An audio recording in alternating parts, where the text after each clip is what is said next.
airline flights prove a flat, stationary Earth? I've made several videos on this specific topic, but I continue getting the same non-arguments ad nauseum, which have already been demolished by basic logic covered in several videos and experiments. I get pretty tired of manually typing out these very same proofs over and over and over again to each individual person who parrots the exact same non-arguments that I've shown to be irrelevant, because that's what they're told by others who believe the Earth is a spinning globe. This video was created to end this ridiculous discussion once and for all, with the selfish motivation of preventing myself from having to manually type out this information to each and every person who feels they've debunked the fact that westbound flights should be way shorter than eastbound flights if the Earth is actually a constantly spinning globe. The problem is, a westbound flight from New York to LA is often identical in duration to the return flight from LA to New York. There's no possible way for the flights to be even remotely similar on the spinning globe Earth, let alone identical in duration. So the arguments against this basic proof of a stationary Earth are pretty common.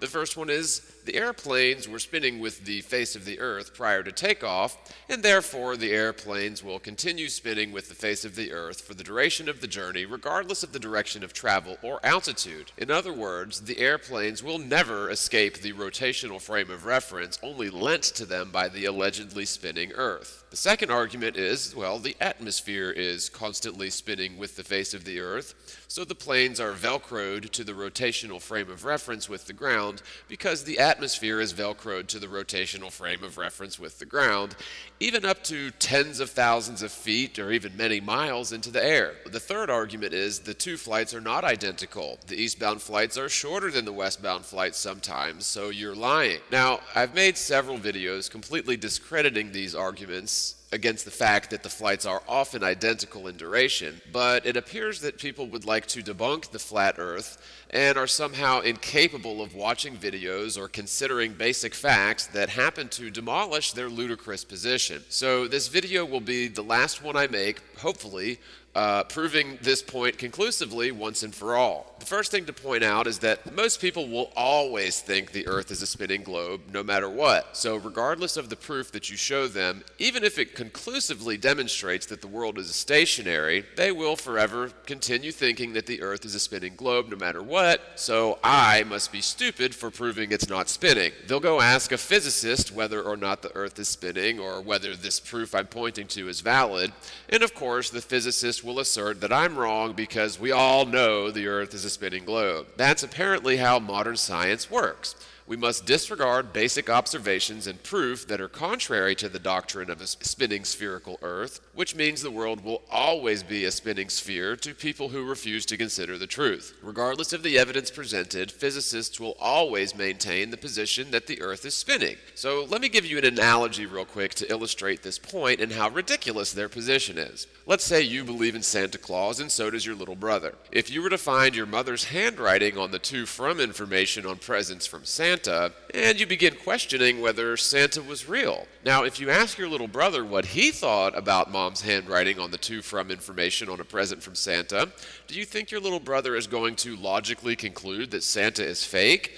Or would you expect them to make up some excuse to discredit this evidence and continue believing that Santa is real no matter what? I'm certain they would come up with some reason why Mom had to fill in the label on the presents, because we all know Santa is real and maybe he's just not that great with writing. I don't know. But Mom and Dad would never lie about this, right? Not to mention, if Mom and Dad were Santa, then we'd have Christmas every day. That's the sort of illogic we have to deal with when we're talking about physicists who believe the Earth is a spinning globe, no matter what. Okay, so this is a similar situation we have with asking a physicist how the two flights could have, identical duration or even similar duration on a spinning globe. They're going to assume the world is a spinning globe and construct some wild position and illogical rationality to show the flights would have identical duration even on a spinning globe, which is ridiculous. Okay, so the first thing we should do is demonstrate the problem I'm pointing to. I've done several videos covering this, this, but for some reason people refuse to watch them or refuse to consider the possibility that the world might actually be stationary. By the way, the only explanation for the flights being identical in duration is if the world is actually stationary, not spinning, not at any rate whatsoever, not to mention faster than sound near the equator,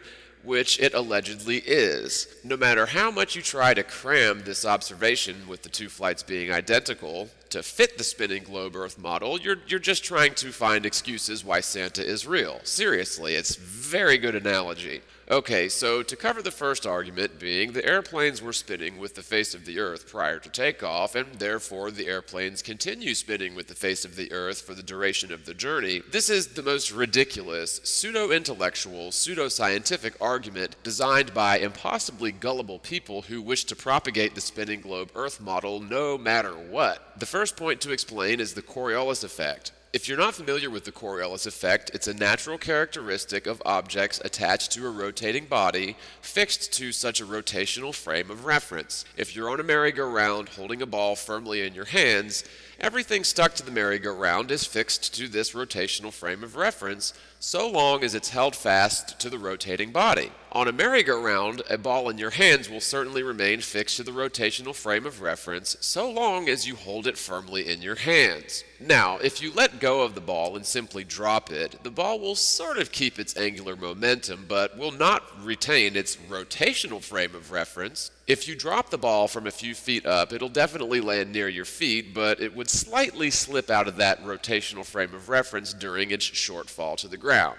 On the other hand, if you throw the ball up into the air or across the merry-go-round to someone standing opposite you, the ball will absolutely not remain fixed to that rotational frame of reference, spinning around the axis as it did when firmly held in your hands. In other words, if you throw the ball straight up, it will not continue spinning around the central axis and will immediately slip out of the rotating frame of reference, apparently traveling in the opposite direction as the rotating body.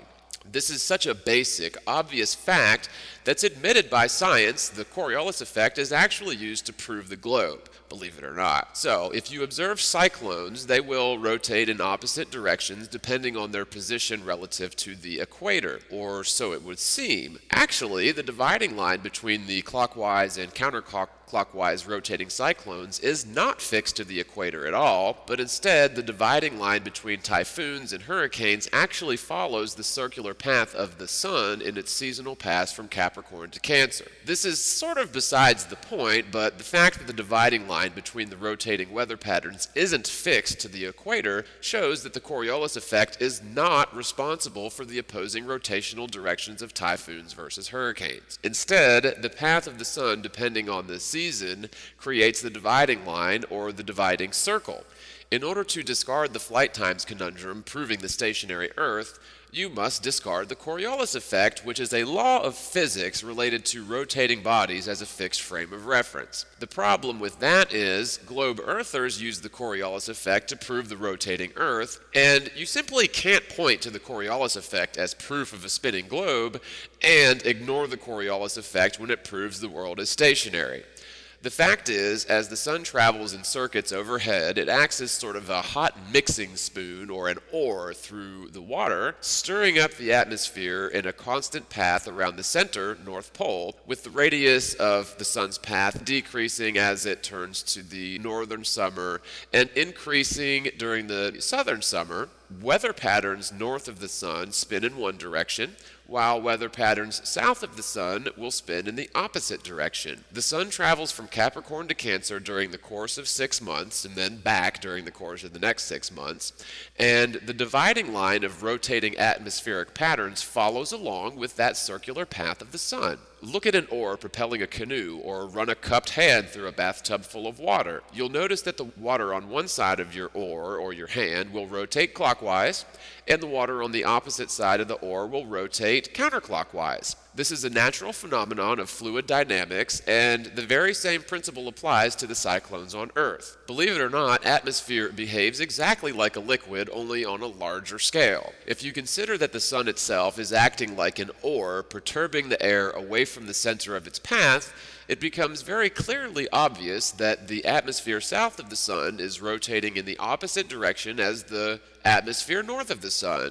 In other words, the Coriolis effect is not responsible for cyclones rotating in opposite directions, as that would have to be fixed to the equator, but instead, it's just the way liquids or atmosphere or gases behave when perturbed by an outside force cutting through the center of the medium. This is a very simple physical law of fluid dynamics, and it explains the opposing rotation of cyclones, and the fact that the dividing line is not fixed to the equator proves conclusively that the Coriolis effect is not the cause of opposing cyclonic rotation in reality. Now, with that being said, the Coriolis effect would necessarily apply to any object fixed to the ground, fixed to the rotational frame of reference, which is then released from the ground and propelled in any direction contrary to the circuit around the central axis of rotation. Not to confuse the issue here, but an airplane before takeoff could be considered as fixed to the rotational frame of reference as the ground below. However, the instant the plane leaves the ground and begins to propel itself west, for one example, the argument that the plane will never escape the eastward rotating frame of reference is absurd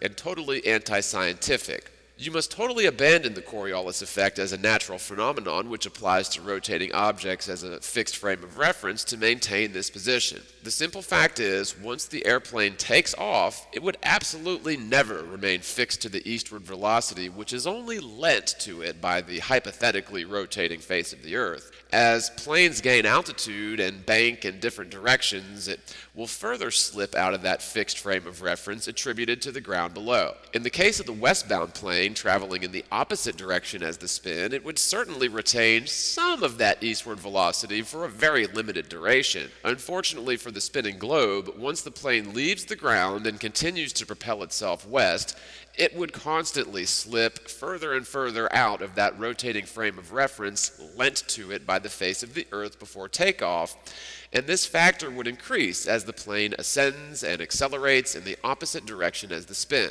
As the plane accelerates, the ground below would continue spinning eastward around a curve, and the plane would be hauling ass in the opposite direction and could simply never remain fixed to the velocity relative to the ground below. In order to stop such a westbound plane, the pilot would have one hell of a time slowing back down to the exact eastward frame of reference attributed to the ground below, and would need to haul ass eastward just to attempt to return to the ground's velocity east, or return to that frame of reference.